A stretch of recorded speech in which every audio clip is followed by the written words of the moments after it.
Hey you, welcome to another episode of the DT Podcast. Bonjour, comment ça va?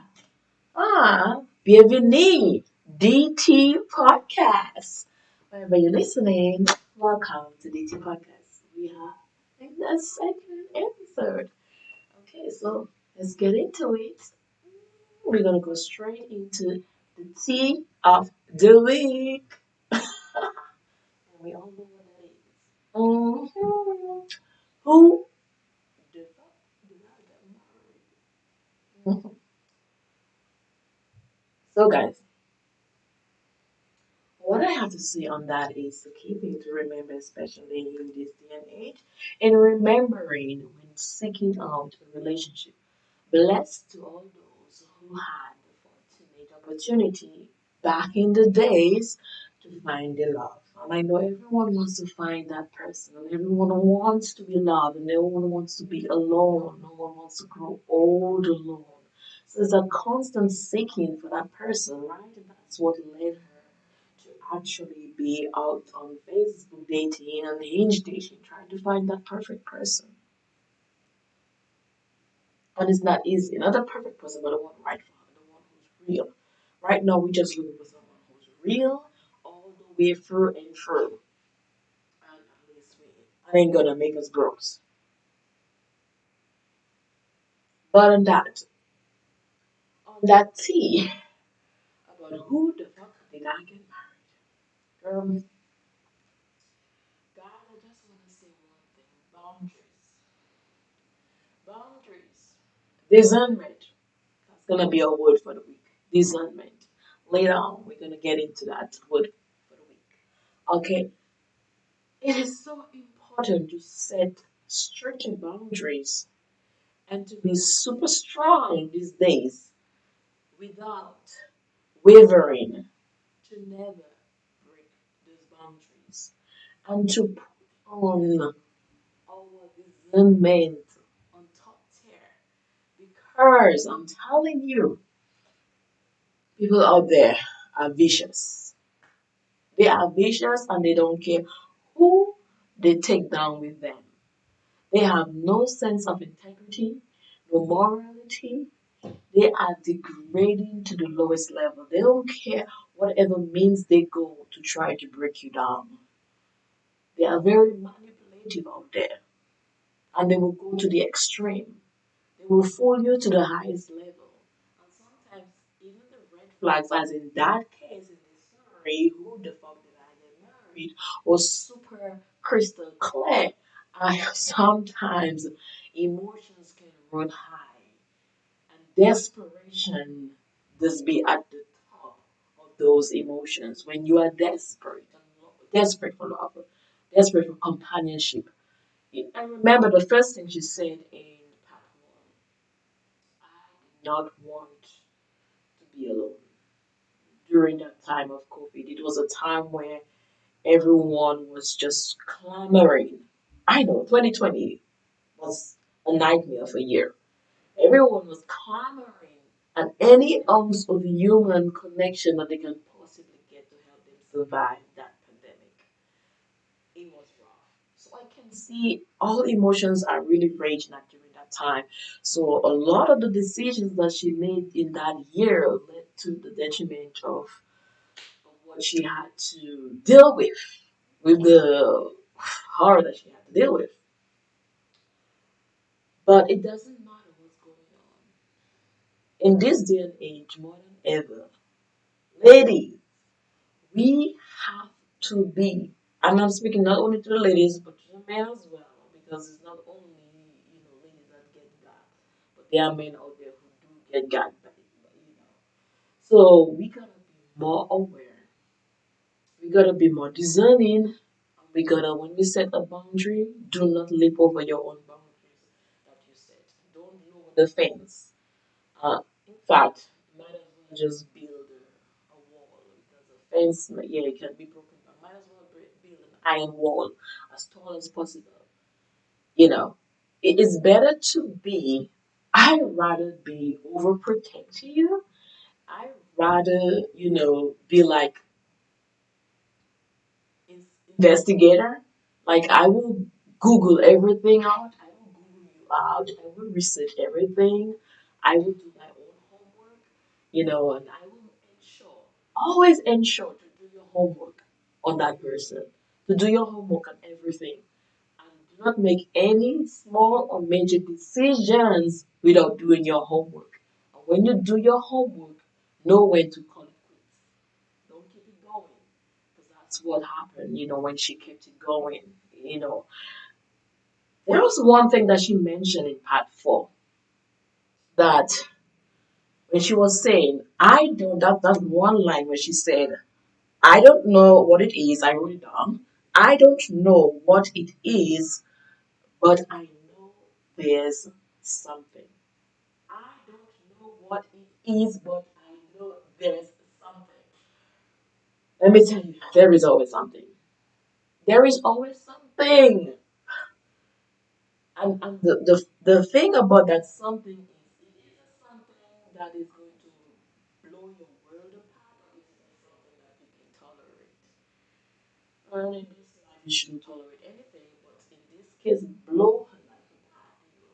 Having to deal with this madness of a man.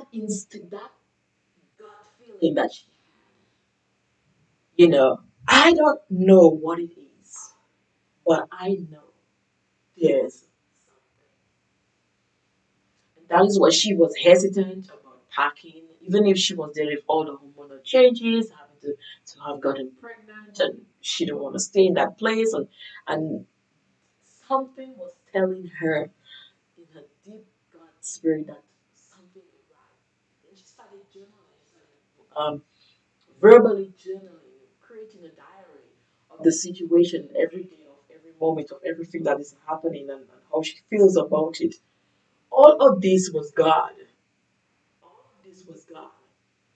I wonder if at that point, I wonder if at that moment, at that day, at that time, when she had that very first instinctive feeling where I don't know what it is, but I know there's something. I wonder if at that time she had to vocalize it and be blunt and direct with him.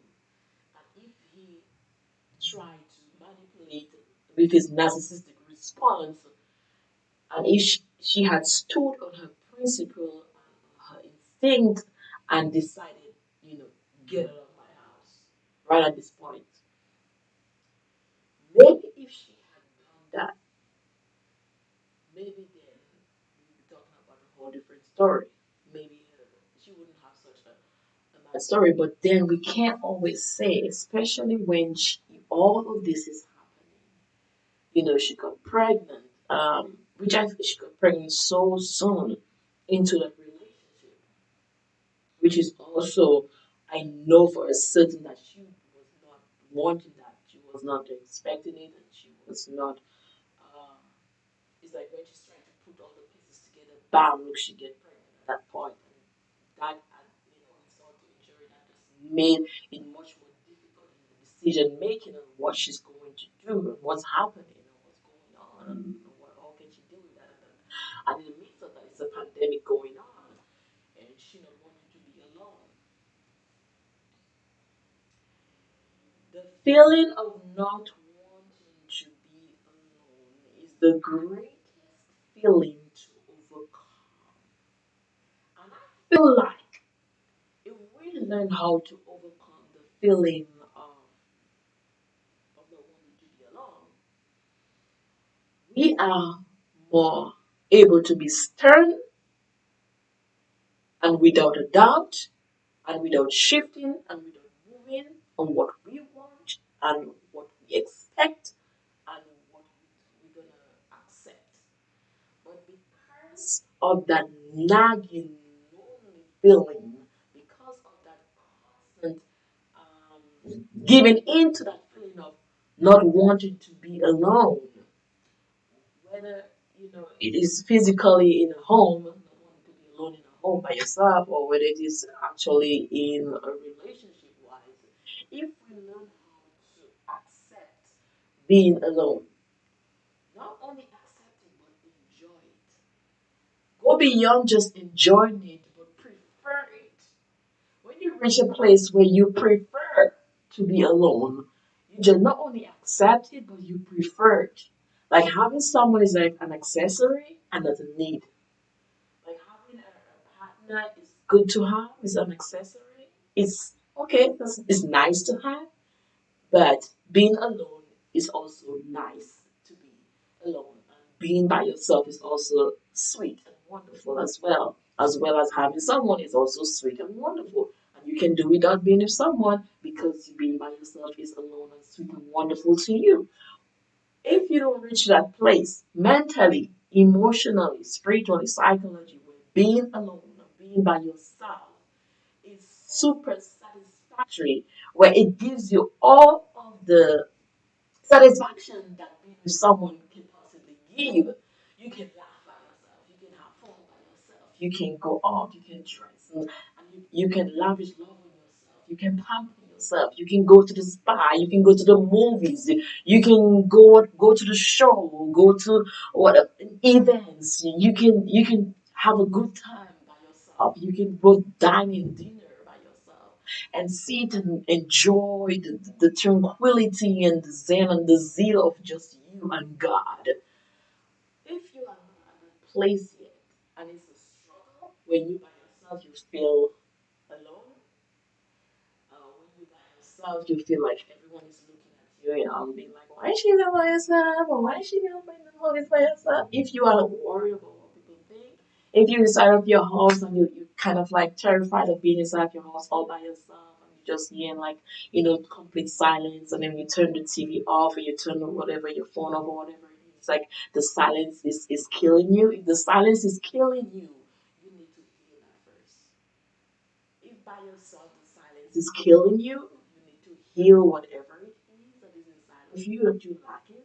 That way, no one else you would be needing to feel that gap, to feel that emptiness.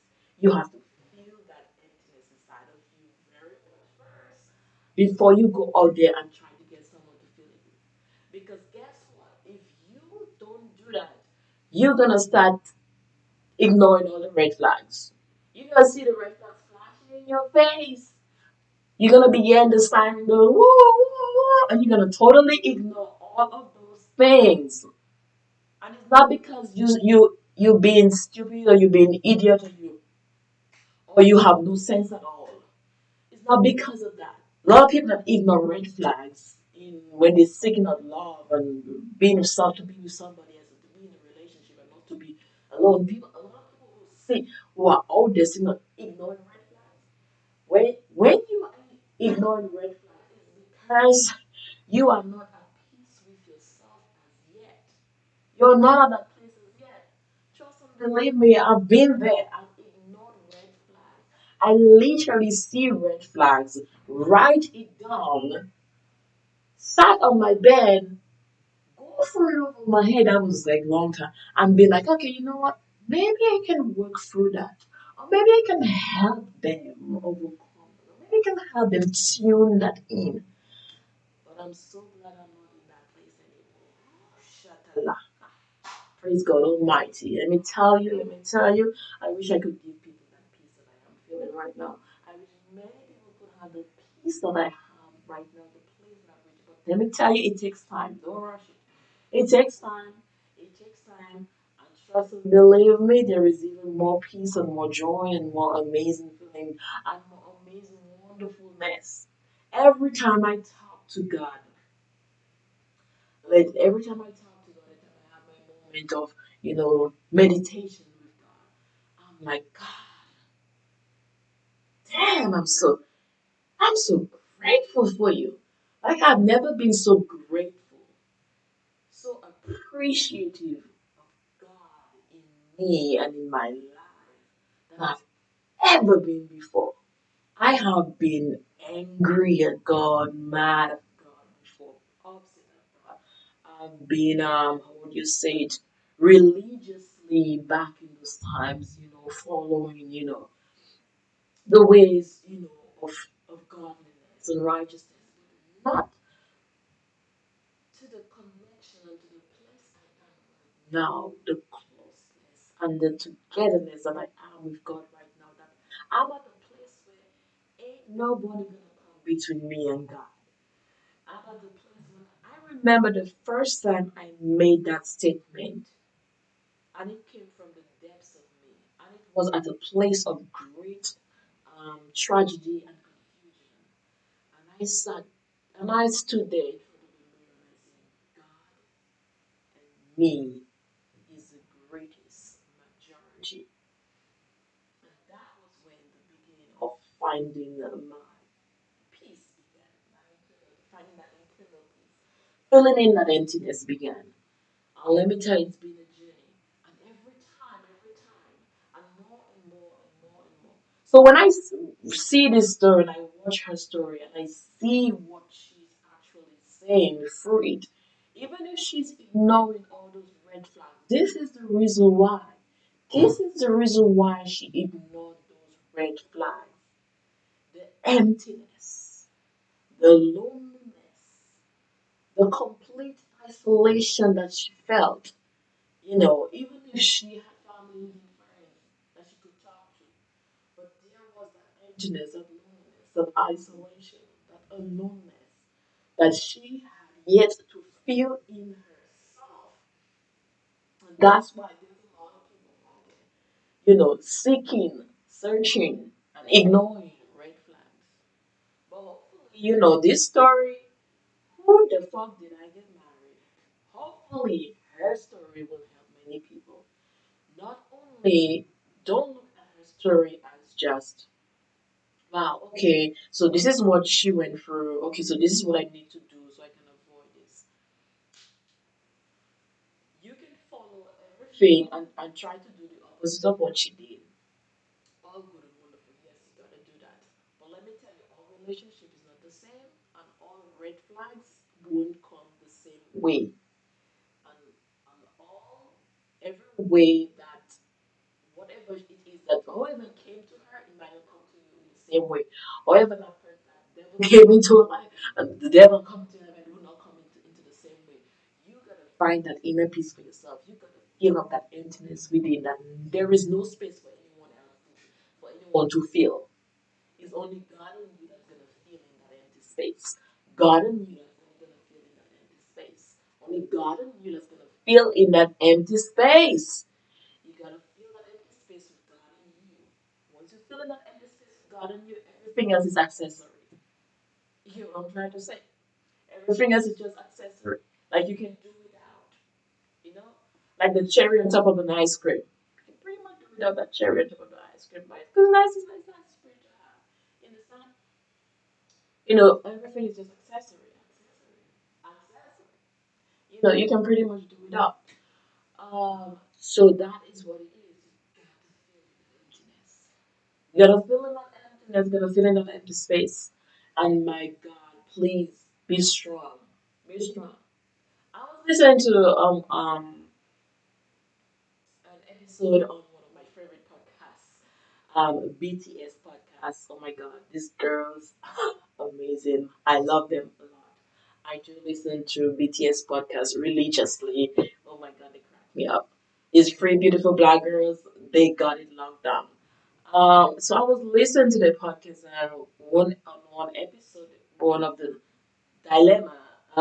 In that episode was talking about a girl, and she was like, one of the stories they were talking about was a girl who met a guy. Everything was going well, every crossing the T's, dotting the I's, everything that she ever wanted. But then this one thing he said. This girl didn't even blink. She didn't even think it through. She didn't even say, oh, maybe this or maybe not. He said one thing to her that was a deal breaker for her. She had her deal breakers. So far, everything was going nice and dandy. He was not breaking all the deal breakers. He was mwah. And then he's just one thing that she was not going to accept was not, she didn't want to be with any man who had children, who had a child, or anything like that. That was a total deal breaker for her.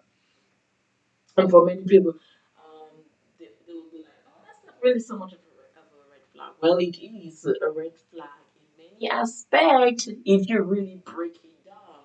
You know, um, for certain people, certain age, and certain lifestyles, certain habits, based on the child, based on the dynamic of the man and his baby's child, and the child itself, and the parents of the child.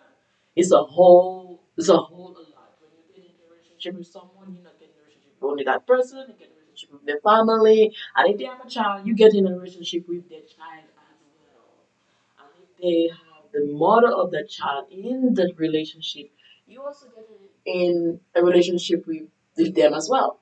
So you're pretty much getting in a relationship with the mother, the child, the the man himself, and the parents and everybody.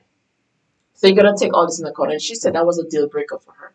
The very moment that this man mentioned to her that he had a child, and pay attention to the fact that I don't understand why the conversation about a child did not come up earlier. But anyways, everybody takes the time on when they're gonna ask the important question. Those are very important questions that should be have been asked or should have been given. But it wasn't given until at a certain point in the relationship. Moment he mentioned that about that he had a child, she started to cry because she had already started to fall in love with this guy. She started to cry and she was like, no, she cannot accept that. Then and then, she broke the relationship. She didn't wait the next day. She didn't give it another week. She didn't give it another month. She didn't think it through. She was like, that's my deal breaker, and that's it. She was not going to ignore not one single red flag to her. I was a red flag for her. I was a deal breaker for her because she was like, done. Now I was like, that is very, I commend that girl about for that because that takes a lot of God. I would say that takes a lot of strength. And also, I think she was probably at a place where she fully understand, accept who she was, love who she is, find herself in her place of peace and tranquility and zen and zeal. She knew who she was. And she knew what she's going to tolerate, she's going to accept in her life, what she's not going to accept, and she was not going to break on that. And that is what we need. We need to be more steadfast. We need to be more stern. We need to be more strong and set our boundaries. When we set our boundaries, we need to stick to those boundaries. Stick to those boundaries. And for heaven's sake, if we don't have discernment, we need somebody else to help us see. If we can't see ourselves, then we need to talk to someone. If you get into a relationship and you know yourself, you know you like you can get so deep into that person. You can get so deep that you don't even see anything, like you blinded. Talk to somebody about it. Let someone that you trust and someone you know that will see things clearly and gives you clarity. Tell them about that person. Don't hide anything. Give them all the details of what this person and what you think and what you feel, and help them to help you research. Sometimes you might see something, they might see something that you don't see, and that can really help you in your decision and help you in discerning, what is actually going on. Because especially nowadays, you gotta be excruciatingly careful and never ever settle.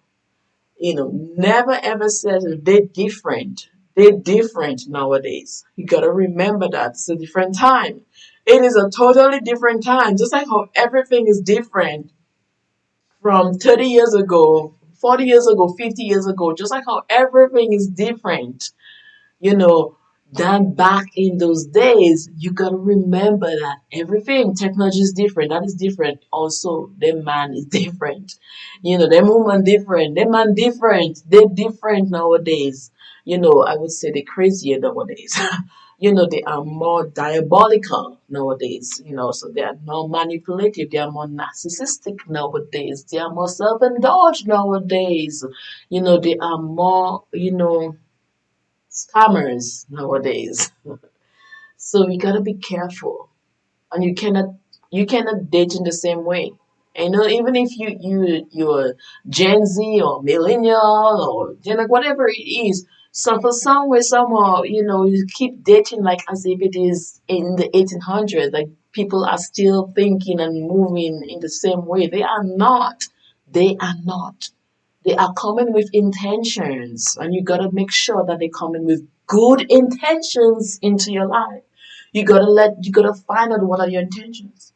From day one, you gotta ask them what are their intentions. Do they have good intentions? Do they have bad intention? What exactly are their intentions? What are they leading to? And even if they tell you what are their intention, and even if it sounds good, you gotta verify. You gotta make sure that there's facts backing up their intentions, okay? Because you cannot just, settle for whatever people say to you. Use Google, use whatever it is you gotta use, research, talk to their friends, talk to their family, and dig up. Ask the hard questions, ask the difficult questions, and don't let anybody manipulate you. As soon as you see the narcissistic and the manipulation begins, that's when you end. As soon as you see you'll be notified of the red flag, that's when you make your exit. Remember, when you reach your place of peace and wholeness, having someone else in your life is an accessory. So don't be desperate and don't cling onto that person. Don't try and force anything to work. You shouldn't have to force anything to work, and you shouldn't have to try to create something that's not there. Everything's supposed to be authentic and real. You want something that's authentic and real. And if that person is not giving you something that's authentic and real, you got to be strong and cut the cord. You gotta move on, you know, immediately. Immediately. Not, don't wait, don't delay, immediately. Like, blocked and deleted immediately. Don't waste time. You make it be known very straightforward, and you gotta be like, no, I'm not gonna tolerate that. No, that's a red flag for me. That's a turn off for me. Like you be vocal about it. You be open and vocal about it. And you let them know, no, that's a red flag for me. Nope, and you make your exit. So guys, that's my 2 cents on the tea of the week. Who the fuck did I get married? Okay, and if you have just joined in, this is the second week episode of DT Podcast, and we're going to say special thanks to our sponsor, Tilo. This podcast is brought to you by Tilo. You can go and check out the many teas that they offer on www.tallow.us. That's www.tilo.us, and check out the work products that they got to have. Okay, this got a really amazing quote on it. It says, as you sip this tea, remember how much you mean to me. Take some time for you. Be assured better things will come through. It's your moment to find zen and zeal. Be excited for you. Enjoy the thrill. Time to Tilo. I love it. I'm sipping spearmint and lavender. This really takes me back because oh my god, this smells so good. Mm. And it is so clean. Such clean, refreshing, simple tea, nothing complicated. I love it. So, guys, we are going to dive into our next segment and we're going to do some reading. Yes. So, last week I started reading this book, All About Love by Bell Hooks. And this, I am now heading to chapter one. I've read the introduction. So, bear with me. It's going to be quite a read. Listen up. This is a fun audible version of reading, and I am enjoying this, and I know you are going to enjoy it too. So read along with me, listen along with me, or if you have the book, read along with me. It'll be fun, yes. And now and then, I do usually stop and give my 2 cents on what that I am reading to you. So it'll be fun. It's gonna be fun. It's gonna be good, good, good, good fun. Listen on. So we are on chapter one, clarity. Give love words. As a society, we are embarrassed by love. We treat it as if it were an obscenity. We reluctantly admit to it, even saying the words makes us stumble and blush. Love is the most important thing in our lives, a passion for which we would fight or die, and yet we return to linger over its names. Without a supple vocabulary, we can't even talk or think about it directly. And this was written by Diane Ackerman. Okay, as we begin. The men in my life have always been the folks who are wary of using the word love lightly. They are wary because they believe women make too much of love. And they know that what we think love means is not always what they believe it means. Our confusion about what we mean when we use the word love is the source of our difficulty in loving. If our society had a commonly held understanding of the meaning of love, the act of loving would not be so mystified. Dictionary definitions of love tend to emphasize romantic love, defining love first and foremost as profoundly tender, passionate affection for another person, especially when based on sexual attraction. Of course, other definitions let the reader know one may have such feelings within a context that is not sexual. However, deep affection does not really adequately describe love's meaning. The vast majority of books on the subject of love work hard to avoid giving clear definitions. In the introduction to Diane Ackerman's A Natural History of Love, she declares love is the great intangible. A few sentences down from this, she suggests everyone admits that love is wonderful and necessary, yet no one can agree on what it is. Coldly, she adds, we use the word love in such a sloppy way that it can mean almost nothing or absolutely everything. No definition ever appears in a book that would help anyone trying to learn the art of loving. Yet she is not alone in writing of love in ways that cloud our understanding. When the very meaning of the word is cloaked in mystery, it should not come as a surprise that most people find it hard to define what they mean when they use the word love. Imagine how much easier it would be for us to learn how to love if we began with a shared definition. The word love is most often defined as a noun, yet all the more astute theorists of love acknowledge that we would all love better if we used it as a verb.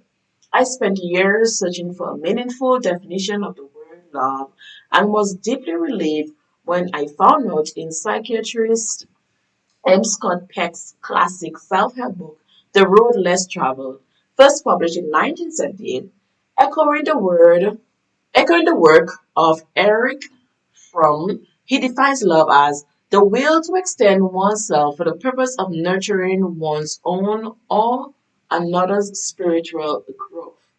Explaining further, he continues, love is as love does. Love is an act of will, namely, both an intention and an action. Will also implies choice. We do not have to love, we choose to love. And that is the best line I can ever equate to love, especially marriage. We do not have to, but you have to choose. And that's you have to choose love. You have to choose love over everybody. You gotta choose. It's something that you cannot wait to feel, but it's something that you have to practice. And practice makes things perfect. And the more you practice love, the more perfectly you will love that person. In the beginning, it might all be all rough and not altogether good. But as you keep practicing, you keep getting better. You get better at love because you're choosing every day, no matter how hard it is. You're choosing every day to love.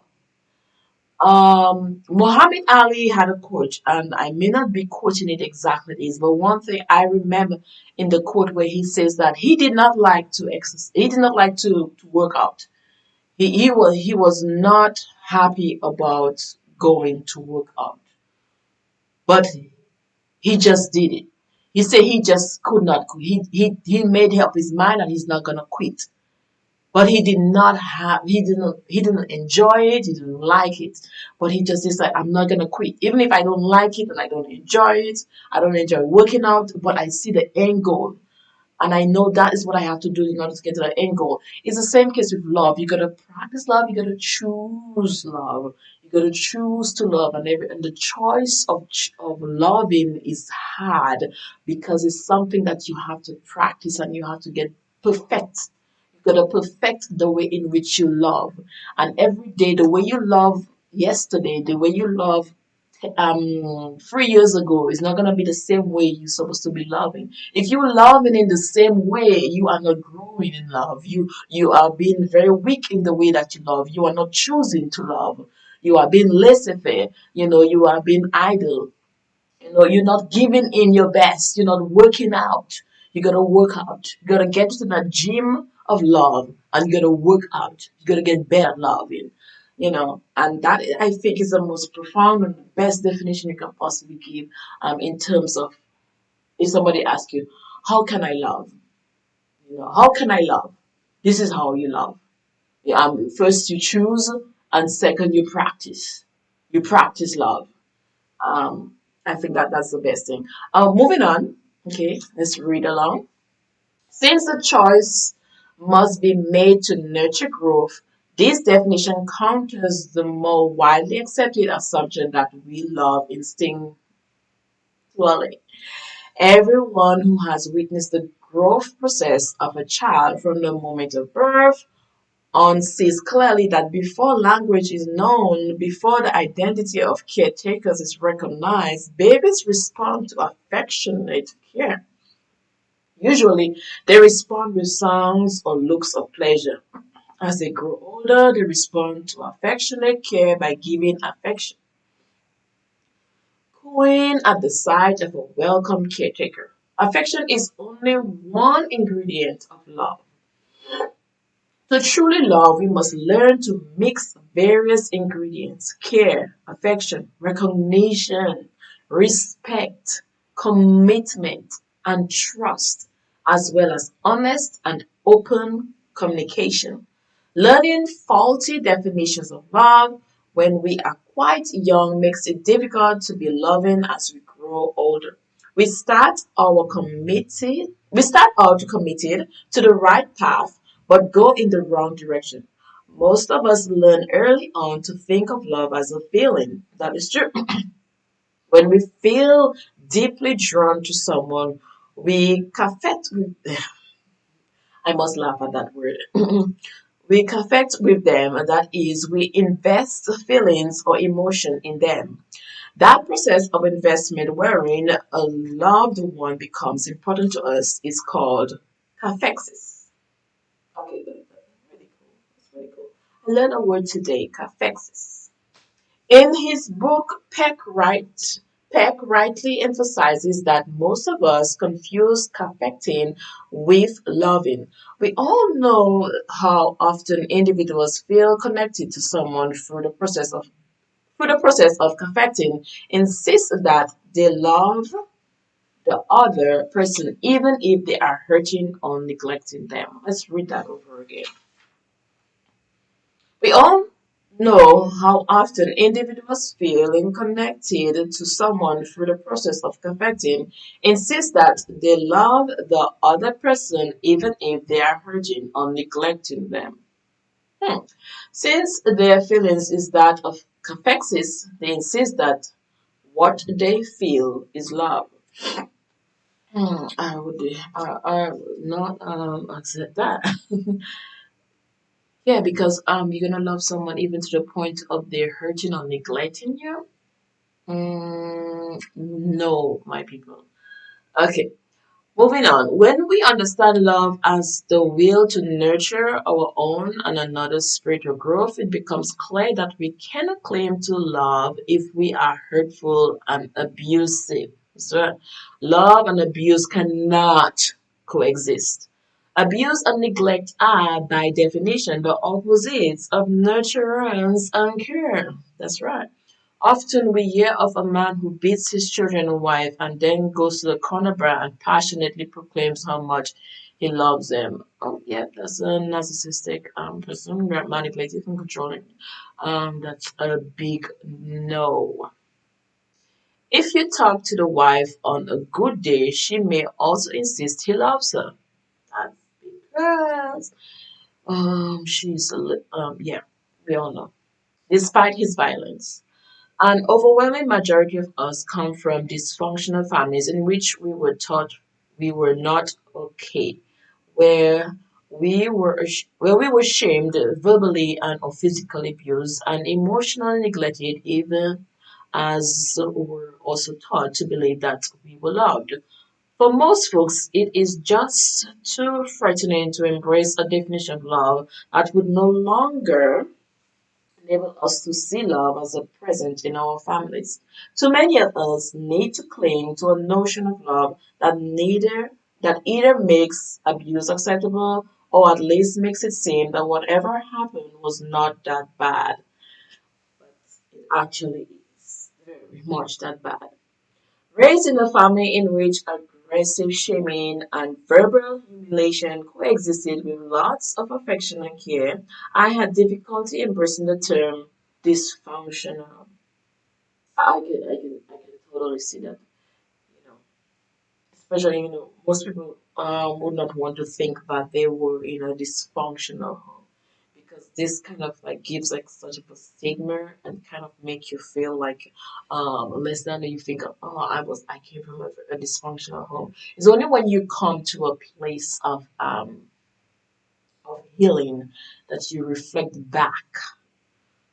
One thing, making a stop there, one thing I would love to say is that I am immensely always grateful for my mom because Mama, she taught me, um, she taught me, showed me, and demonstrated to me what it is to be loved, and it's like it's it's like a place you don't want to escape. She made me feel like as if I never ever want to escape that place.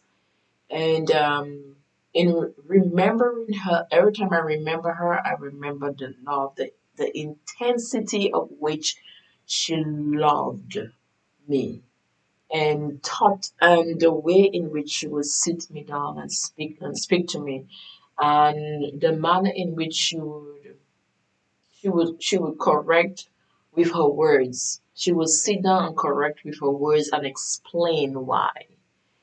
Um, so having to learn that from my mom, I, s- I stuck with that in my head, and I know what it is to have a love from a mother. I know what it is like to be immensely loved, immensely supported, and because sometimes you know parents don't always support a child, and it's like they'll just want to take them in the direction that they want them to go.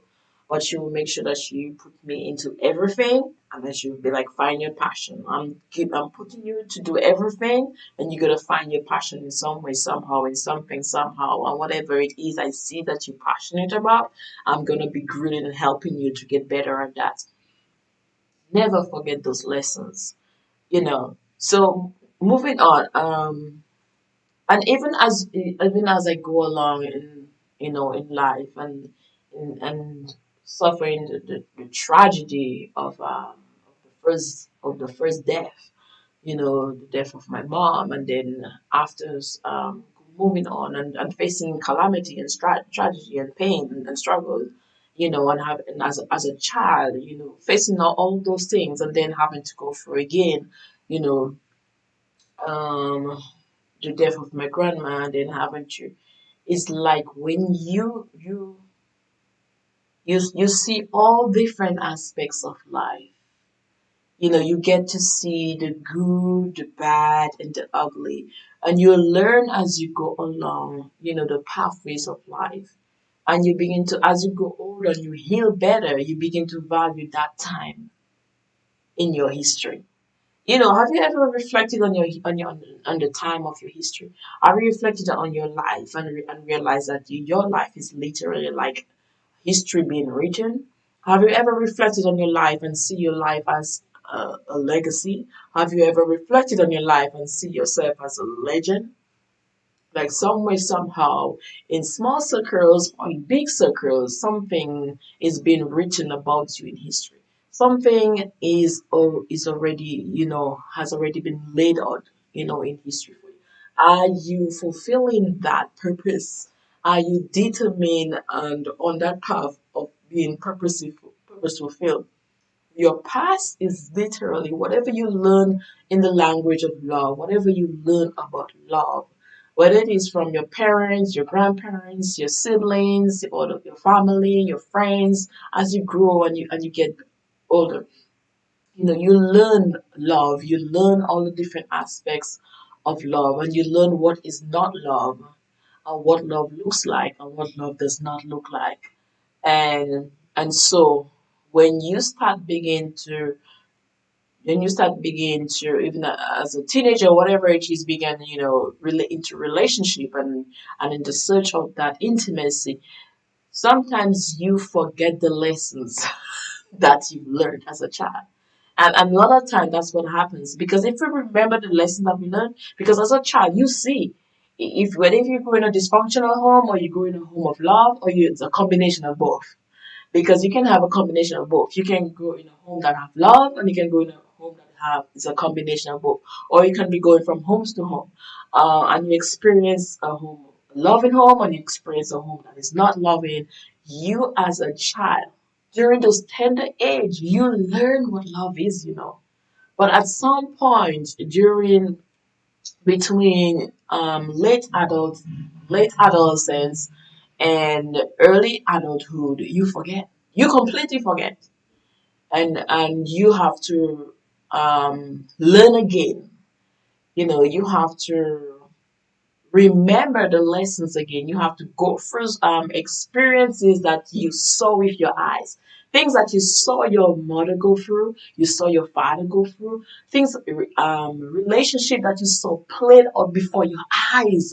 You know, whether it's good or whether it's bad, whether it's ugly, you saw everything played out before your eyes as a child. You saw love or hate played out before your eyes. So you know the difference as a child.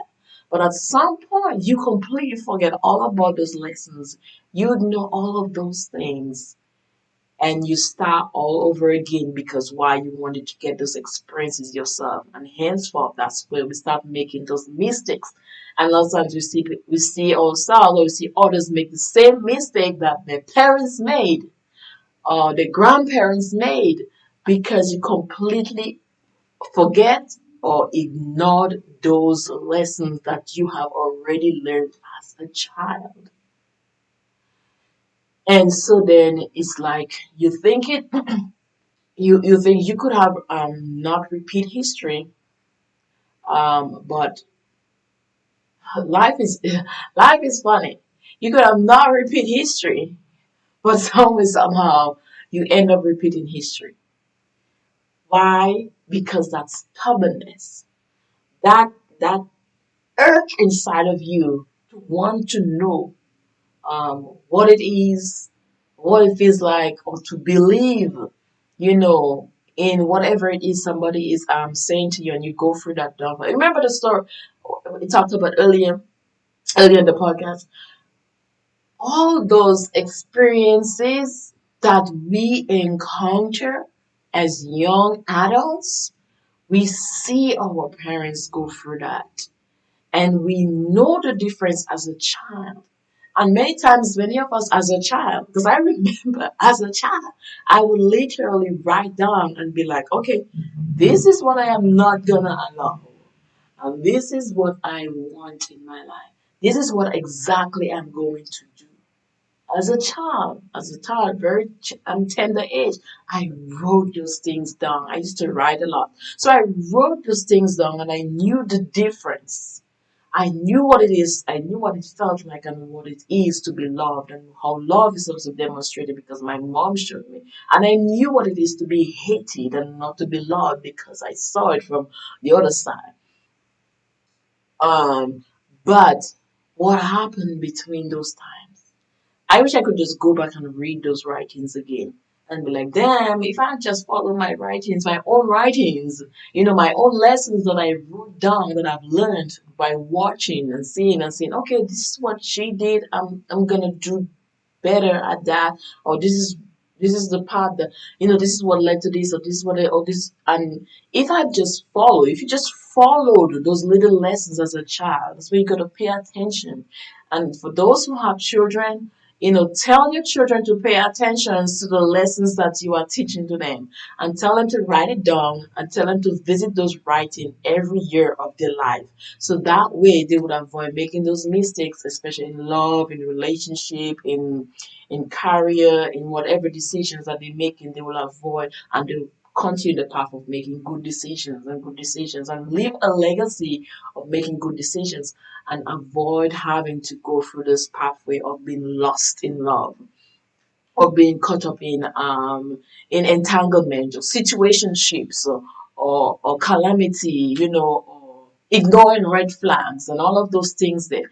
They would listen to their little self, listen to that inner child, that will speak to them and remind them, of what they saw, what they witnessed, what they felt, what they experienced, what they know, and follow that rightful pathway.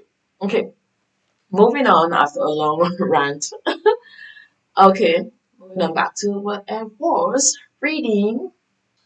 With therapeutic help, I was able to see the term dysfunctional as a useful description and not as an absolute negative judgment. My family of origin provided throughout my childhood a dysfunctional setting and it remains one. This does not mean that it is not also a setting in which affection, delight, and care are present. That's what I said. You're gonna in that same environment as a child, you're going to experience what it is to be loved. And you're also going to experience what it is to be in a dysfunctional home. You're going to experience both sides of the spectrum, you know. So, on any day in my family of origin, I might have been given a caring attention wherein my being a smart girl was affirmed and encouraged. Then hours later, I would be told that it was precisely because I thought I was so smart that I was likely to go crazy and be put in a mental institution. Oh my God. When no one would visit me. Oh my God. The mental abuse there. Not surprisingly, this odd mixture of care and unkindness did not positively nurture the growth of my spirit. Applying Peck's definition of love to my childhood experience in my household of origin, I could not honestly describe it as loving.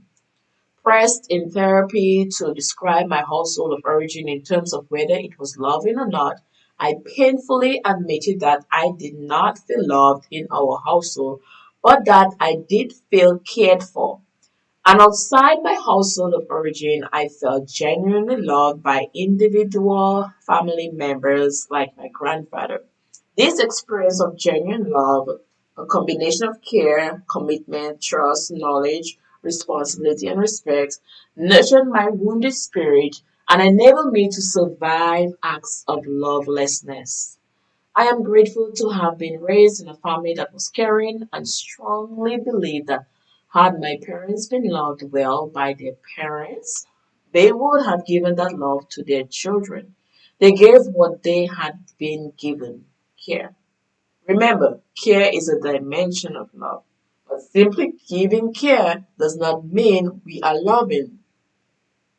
Like many others who were verbally and or physically abused as children. I spent a lot of my life trying to deny the bad things that had happened, trying to cling only to the memory of good and delicious moments in which I had known care.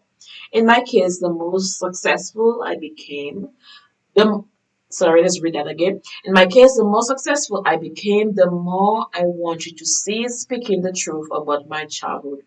Often, critics of self help literature and recovery programs like to make it seem that far too many of us are eager to embrace the belief that our families of origin were, are, or remain dysfunctional and lacking in love. But I have found that, like myself, most people, whether raised in an excessively violent or abusive home or not, shy away from embracing any negative critiques of our experiences.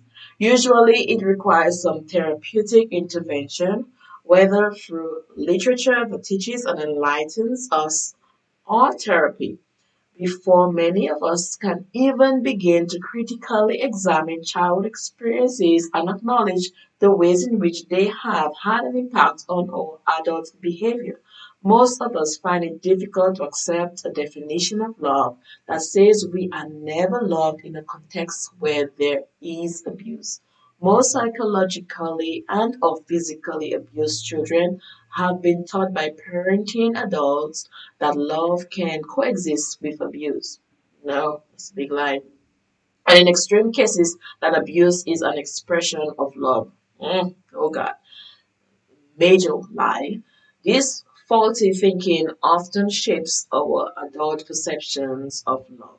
So that just as we would cling to the notion those who hurt us are children those who hurt us as children loved us, we try to rationalize being hurt by other adults by insisting that they love us. In my case, many of the negative, shaming practices I was subjected to in childhood continued in my romantic adult relationships. Initially, I did not want to accept the definition of love that would also compel me to face the possibility that I had not known love in the relationships that were most primary to me. Years of therapy and critical reflection enable me to accept that there is no stigma attached to acknowledging a lack of love in one's primary relationships. And if one's goal is self recovery, to be well in one's soul, honestly and realistically, confronting lovelessness is part of the healing process. Yes. A lack of sustained love does not mean the absence, a lack of a lack of sustained love does not mean the absence of care, affection, or pleasure. In fact, my long term romantic relationships, like the bonds in my family, have been so full of care that it would be quite easy to overlook the ongoing emotional dysfunction. In order to change the lovelessness in my primary relationships, I had to first learn anew the meaning of love. And from there, learn how to be loving.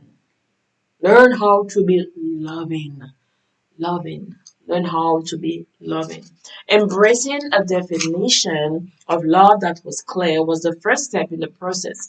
Like many who read The Road Less Traveled again and again, I am grateful to have been given a definition of love that helped me face the places in my life where love was lacking. I was in my mid 20s when I first learned to understand love as the will to extend oneself for the purpose of nurturing one's own or another's spiritual growth. It still took years for me to let go of learned patterns of behavior that negated my capacity to give and receive love. One pattern that made the practice of love especially difficult was my constantly choosing to be with men who were emotionally wounded, who were not that interested in being loving, even though they desired to be loved. My God, my God, my God. Ooh, child. I wanted to know love, but I was afraid to surrender and trust another person. I was afraid to be intimate. By choosing men who were not interested in being loving, I was able to practice giving love, but always within an unfulfilling context. Naturally, my need to receive love was not met. I'm telling you. Speaking to choir, preaching to the choir. I got what I was accustomed to getting care and affection, usually mingled with a degree of unkindness, neglect, and on some occasions, outright cruelty.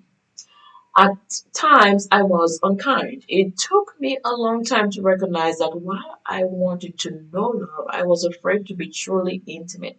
Many of us choose relationships of affection and care that will never become loving because they feel safer. The demands are not as intense as loving requires. The risk is not as great. So many of us long for love but lack the courage to take risk. Even though we are obsessed with the idea of love, the truth is that most of us live relatively decent, somewhat satisfying lives, even if we often feel that love is lacking. In these relationships, we share genuine affection and care.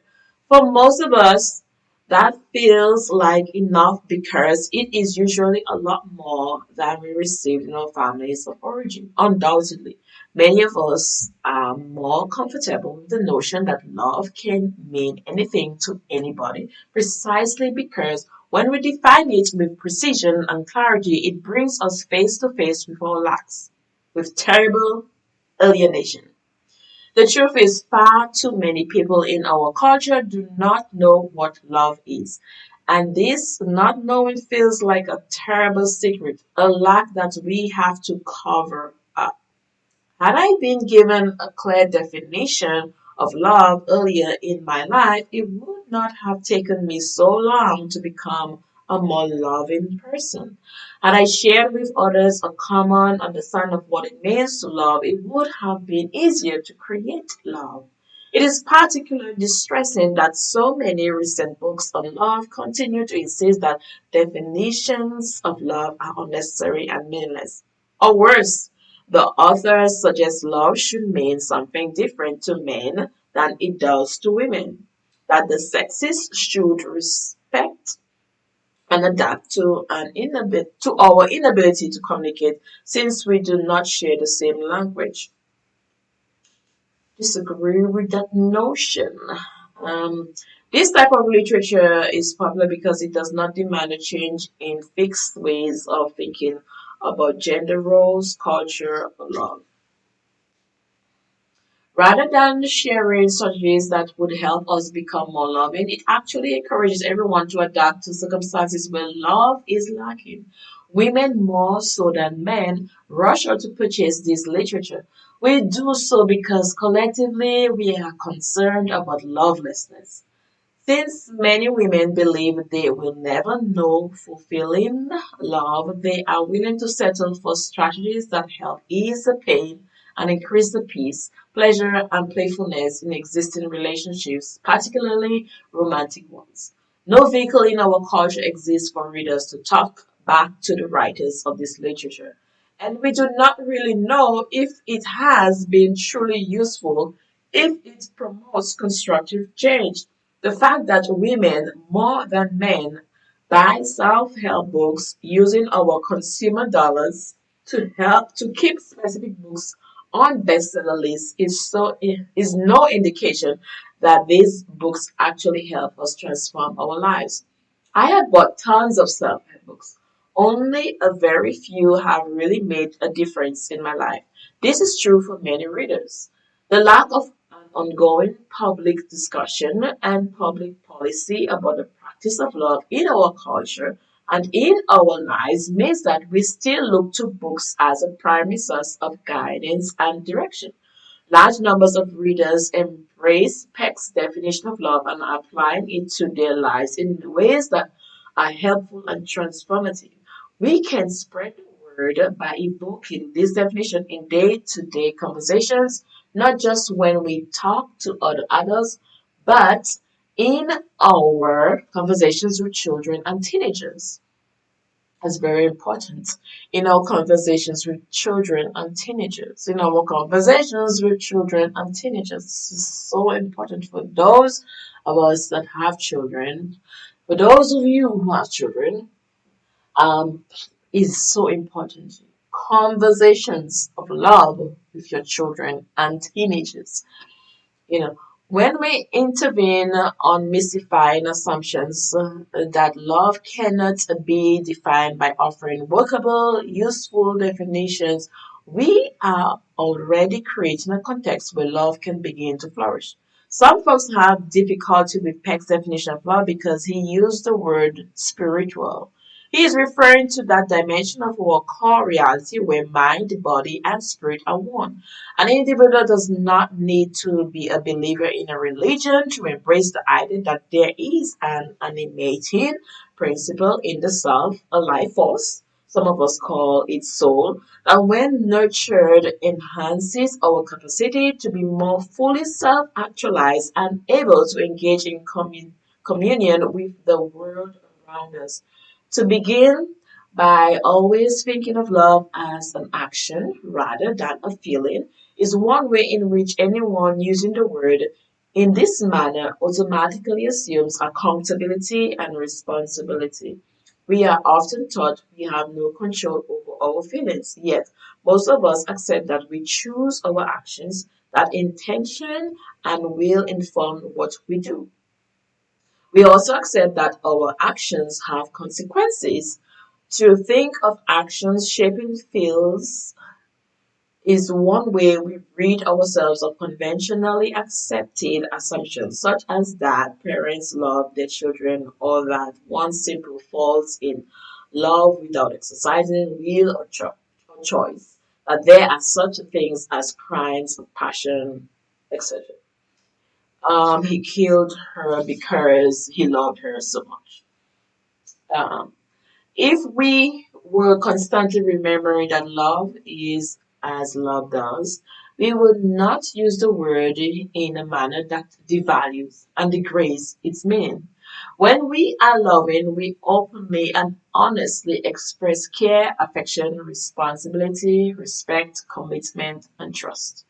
Definitions are vital starting point for the imagination. What we cannot imagine cannot come into being. A good definition marks our starting point and lets us know where we want to end up. As we move toward our desired destination, we chart the journey, creating a map. We need a map to guide us on our journey to love, starting with the place where we know what we mean when we speak of love. And this is the end of chapter one. And on the next episode, I will tackle the next chapter, chapter two. And so this is our reading today. And I was reading from the book for those of you who were listening and didn't get a chance to catch the book that I was reading from. I was reading from Bell Hooks All About Love. It's a New York Times bestseller. It's a really great read. And every week I'm going to be reading to you until this is finished, and then I'm going to catch it on to another book. And so, moving on to our next segment, as we close this amazing DT podcast. You'll be listening to DT podcast. And I just want to leave with you, as we said earlier in the podcast. The word for the week is discernment. The ability to perceive, understand, and judge things clearly, especially those that are not obvious or straightforward. And I will leave this with you. Please exercise discernment throughout the week in every decision that you make, whether small or whether big. You know, Quote of the week. In a couple of years, it won't even matter how long it took. You'll just be glad you took a chance on yourself and didn't give up. Keep going. And this was from her Power Dose. I took this quote from my Power Dose page on Instagram. So, guys, I appreciate you guys for listening. It's been an amazing time reading to you and getting all the tea of the week. I really enjoyed talking to you more about that. And please stay tuned in. Please share DT podcast. And as you know, sponsor Tilo. Make sure you go check out the website www.tilo.us and check out the tea. I really enjoyed it. It's been really great. And so I leave you with these words. Take some time to find your Zen and Zill. Take some time to Tillo. Au revoir.